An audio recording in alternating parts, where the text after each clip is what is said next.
Hi, Jen here from Jen Michelle Coaching, and today I want to talk about, are you addicted to fixing others? This is a common issue that shows up in all stages of love and relationships, so I want to take a little time to explore this today. For those of you new to my channel, I would love to invite you to subscribe. I release a video weekly. So when we are addicted to fixing others, it's usually because we're avoiding something that is going on within ourselves. What do we make other people's emotions mean? Does it relate to something we experienced in childhood? Where are we not showing up for ourselves? Where are we abandoning ourselves to really take on another person's experience? So let's talk about ways that you can improve this and really identify the root of it so you can begin to just feel free in love and to expand your light and feel a sense of lightness and safety within so you can connect and show others your most authentic and truthful version of who you are. Number one, accept other people's emotional experiences without jumping into action mode. This can be really hard. So let's say you're in a situation in love where your partner gets really upset, but you didn't necessarily do anything wrong, but they're upset. What do? Do you immediately make it your fault? Do you jump into fixing? Do you jump into defensiveness or persuading them out of it?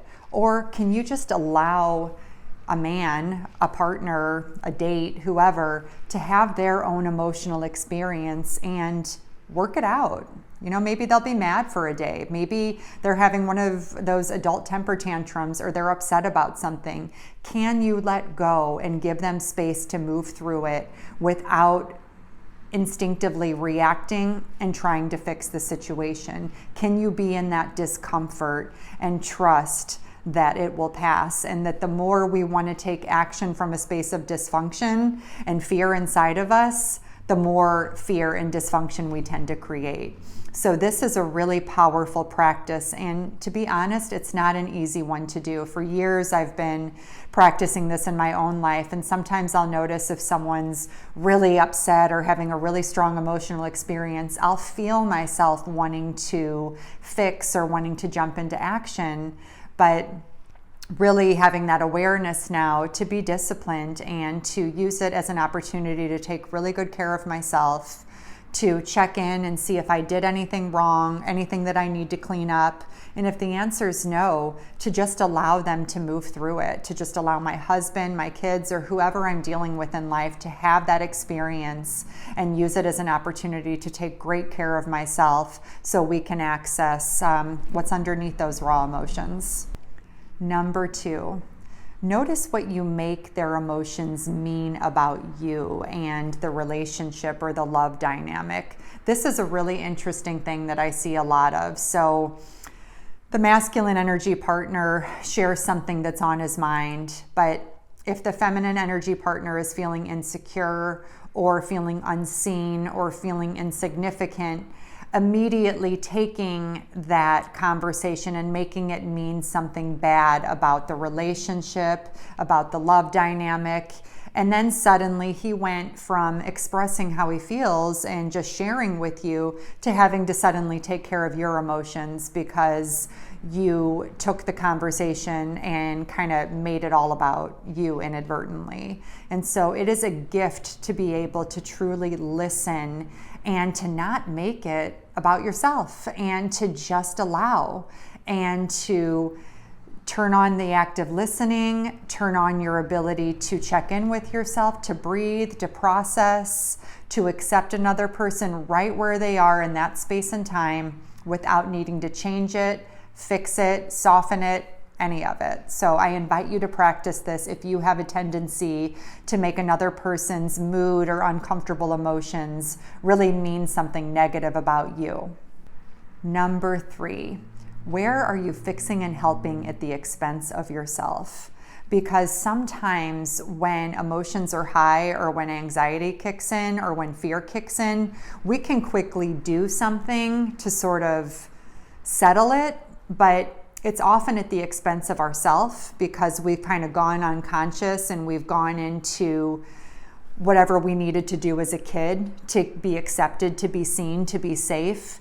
And so sometimes when we have this instinct to fix, it comes at the expense of ourselves. And so a lot of this is also like truly holding space for what it is that you're feeling and needing so you can get underneath it. And not going into those little innocent things that get you through the interaction, but they cost you something internally, or they cause anger to develop. I know for myself, I've been practicing when someone asks me something that feels really personal or something that I don't want to answer. For years of my life, I would be a people pleaser and I would feel like I had to answer. But then I noticed a lot of resentment develop as a result of that, and kind of losing that consciousness to think about what I wanted to speak to and what I didn't. And now being able to be really respectful and be soft and warm, but let people know that I don't feel comfortable speaking to that, or thank you for respecting it, but I don't want to get into it.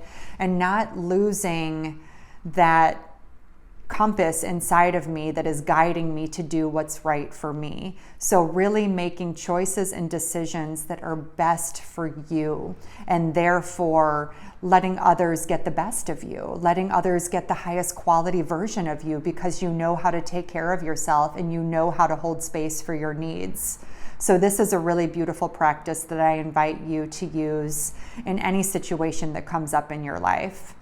I hope this video and these tips are really helpful to you, and anything you may be dealing with right now in any stage of love, dating, or just life dynamic. Please check out my site, jenmichellecoaching.com. I have so many different digital offerings as well as group and individual coaching. So visit jenmichellecoaching.com to learn more, and I look forward to seeing you all next week. Much love.